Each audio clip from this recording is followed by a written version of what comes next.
حکومت سے یہ مطالبہ کرتا ہوں کہ 29,000 ٹیوب ویل جو اس وقت بلوچستان میں موجود ہیں، جن پر پورے بلوچستان کے پانی کا بڑی حد تک انحصار ہے، اور کوئی اور ذریعہ تقریباً 34 اضلاع میں موجود ہی نہیں ہے پانی کا، اور اسی پر پوری کاشت اور لائیو اسٹاک، مویشیوں کا اور انسانوں کا سب کا انحصار ہے۔ تو ایسی صورتحال میں اگر یہ ٹیوب ویل محض 3 گھنٹے چلیں گے تو کیسے فصل تیار ہوگی، اور کس طریقے سے یہ زمینیں جو ہیں اس طرح لہلائیں گی کہ جو لہلانی چاہیے، جس پر یہاں کی معیشت کا انحصار ہے۔ خود یہاں سے بہت سارے فروٹس ایکسپورٹ بھی ہوتے ہیں اور پورے پاکستان کی ضرورت بھی پوری کرتے ہیں۔ ایک پورا سائیکل ہوتا ہے معیشت کا، جو یہاں کے پھلوں کی صورت میں اور سبزیوں کی صورت میں وہ مکمل ہوتا ہے، تو بے شمار لوگ اس سے اپنا روزگار حاصل کرتے ہیں۔ اس لیے ہمارا یہ مطالبہ ہے جماعت اسلامی کا کہ فوری طور پر یہ جو بجلی کی لوڈ شیڈنگ ہے اس کا سلسلہ ختم ہونا چاہیے، اور یہ صرف 3 گھنٹے بجلی فراہم کرنے کا کوئی مطلب نہیں ہے سوائے اس کے کہ آپ پوری فصل کو تباہ کرنے کے لیے اقدامات کر رہے ہیں۔ میں اس موقع پر وفاقی حکومت سے تو یہ مطالبہ کرتا ہوں کہ چونکہ بجلی کا سبجیکٹ وفاق کا سبجیکٹ ہے تو یہ مسئلہ حل ہونا چاہیے، لیکن مجھے یہ بات سمجھ میں نہیں آئی کہ وزیر اعلیٰ صاحب آپ کے وکیل کیوں بنے ہیں؟ وزیر اعلیٰ صاحب تو خود جج ہیں، ان کی حکومت تو وفاق میں بھی ہے، صوبے میں بھی ہے، صدر بھی ان کے ہیں۔ جن جماعتوں کی حکومت بلوچستان میں، انہی جماعتوں کی حکومت وفاق میں ہے، تو انہیں جج کی کرسی پر بیٹھ کر اپنے آپ کو وکیل نہیں کہنا چاہیے، بلکہ فیصلہ کرنا چاہیے اور بجلی فراہم کرنی چاہیے اور ٹیوب ویل چلانے چاہیے۔ اسی طرح سے بے شمار مسائل کا اس وقت شکار بلوچستان ہے۔ کل میں نے اس کا تذکرہ کیا ہے کہ یہاں لاپتہ افراد کا مسئلہ بہت سنگین نوعیت اختیار کر گیا ہے۔ یہاں بجلی کا بحران ہے، یہاں گیس کا بحران ہے۔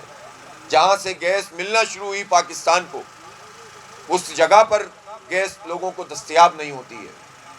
ظاہر ہے کہ اس میں یہ کہہ کر جان نہیں چھڑائی جا سکتی کہ ہم اتنا بڑا انفراسٹرکچر نہیں بنا سکتے، آبادی زیادہ ہے، پھیلی ہوئی ہے۔ اب تک تو یہ کام ہو جانا چاہیے تھا، اور نہیں بھی ہے تو اس کی بے شمار ٹیکنیکل طریقے ہیں کہ کس طرح سے آپ LNG کے پلانٹس لگا کر ورچوئل پائپ لائن سے یہ کام کر سکتے ہیں، لیکن یہ کام نہیں کیا جاتا، جبکہ رپورٹ ساری کی ساری موجود ہیں۔ اسی طرح سولر پینلز، اور میں یہ بات بھی کہنا چاہتا ہوں کہ یہاں پر وہ سارے لوگ جو اس وقت بلوچستان کو کنٹرول کر رہے ہیں، وہ بلوچستان میں کوئی بھی اگر کام کیا جاتا ہے تو اپنا حصہ وصول کرنا شروع کر دیتے ہیں، اور اگر ٹیوب ویلز کے لیے بھی سولر پینل کا کوئی انتظام کرنا ہے تو اس میں بھی اگر حصہ وصول کریں اور لوگوں کے بھتے وصول کریں تو کسی صورت میں بھی یہ قابل قبول نہیں ہے۔ ایسے سارے اداروں کو اور ایسے سارے لوگوں کو ہوش کے ناخن لینے چاہیے اور مزید لوگوں کو دبانے سے بعد آنا چاہیے۔ یہ حکومت کا کام ہے کہ وہ ان ٹیوب ویلز کے لیے سولر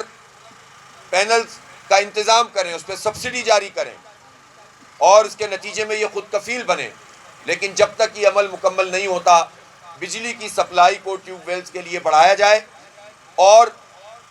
زمینوں کے اعتبار سے اس کا ایک ٹیرف بھی بنایا جائے سبسڈی کا۔ یہ ٹھیک ہے کہ بہت بڑے بڑے زمیندار اور بہت بڑے بڑے جاگیردار اور ایک چھوٹا کسان اور درمیانے درجے کا زمیندار وہ برابر نہیں ہو سکتے، اور ہوتا یہ ہے کہ جو رعایت چھوٹے کسان کو دی جاتی ہے، چھوٹے کاشتکار کو دی جاتی ہے، اس کا فائدہ بڑے جاگیردار اور سردار اٹھا لیتے ہیں۔ لیکن یہ بات بھی اپنی جگہ بہت اہمیت رکھتی ہے کہ جو چھوٹے کاشتکار ہیں ان کو بڑی سبسڈی ملنی چاہیے، بڑی مراعات ملنی چاہیے،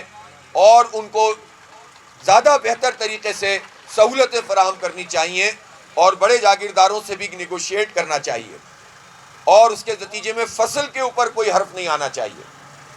اسی طرح بلوچستان میں گندم بھی بہت ساری جگہوں پر ہے، اور گندم کے جو ریٹ مقرر کیے گئے ہیں، اور یہ مسئلہ تو اس وقت پورے پاکستان کا مسئلہ بن چکا ہے، حکومت نے جو ریٹ متعین کیے ہیں اس کے بجائے جو درمیان میں مڈل مین ہوتے ہیں، آڑتی ہوتے ہیں، وہ بہت ہی کم نرخوں کے اوپر یہ گندم خرید لیتے ہیں، اور کسان بیچارہ ہولڈ نہیں کر سکتا، اور اس کے نتیجے میں یہ بحران پیدا ہوتا ہے۔ تو یہ تمام مسائل کو ایڈریس کرنا حکومت کی ذمہ داری ہے، اور آپ کے اس دھرنے کی جماعت اسلامی مکمل حمایت کرتی ہے، اور ہم انشاءاللہ بلوچستان میں بھی، اور آج میں اسلام آباد جا رہا ہوں اور وہاں بھی میڈیا سے میں بات کروں گا آپ کے حق کے لیے، اور آپ کی تمام تر ان مشکلات کو حل کرنے کے لیے جو بھی راستے ہو سکتے ہیں اس کے لیے میں ایک مرتبہ پھر آپ کی جد و جہد کو خراج تحسین پیش کرتا ہوں، اور وفاقی اور صوبائی حکومت سے مطالبہ کرتا ہوں کہ فوری طور پر یہ مسئلہ حل کیا جائے اور بجلی کی بلا تعطل فراہمی کو یقینی بنایا جائے تاکہ ٹیوب ویل چلیں اور ہماری زمینیں آباد ہوں، ہماری معیشت آباد ہو۔ بہت شکریہ۔